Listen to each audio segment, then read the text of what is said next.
I don't really know what to call this dish. Lasagna rolls, maybe a lasagna burrito? Let me know what you think.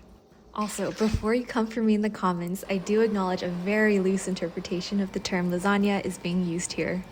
Anyways, in good conscience, I can't say this dish is fast, and yet this was my third time making it. The marinara sauce is super easy, and I'll leave my go-to recipe in the description. For the filling, I used a pack of chicken sausage and added a few fennel seeds. Then, in the rendered fat, I cooked down my greens. Here I'm using kale, but feel free to sub in any leafy green like chard or spinach, but use a little more than you think because they will cook down a bunch. Lastly, I'm adding some mushrooms. You can be a little lazy when slicing because they'll get blended up at the end. Like the greens, the goal is to cook out as much moisture as possible.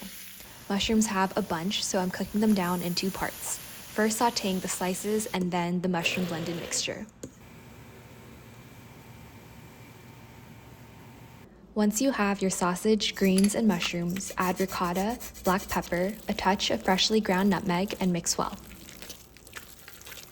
I think I can honestly say that making fresh pasta is by far my favorite arm workout. When making your pasta sheets, try to get them to be about twice as wide as the height of your baking pan. Spread the filling generously, roll up your little lasagna log, and cut it in half. Rinse and repeat. Once you're done rolling your logs, add a couple spoonfuls of marinara sauce to the bottom of your pan to prevent any sticking. Pour the remaining marinara sauce on top and bake at 375 for around 50 minutes, but check for doneness intermittently. For the first 30 minutes, I covered my pan with foil so that the steam would cook the fresh pasta. If you're not using fresh pasta, you'll probably need to bake covered for closer to 45 to 50 minutes. Finish it up with some grated cheese and fresh basil. Let me know if you end up trying this dish and follow along for more.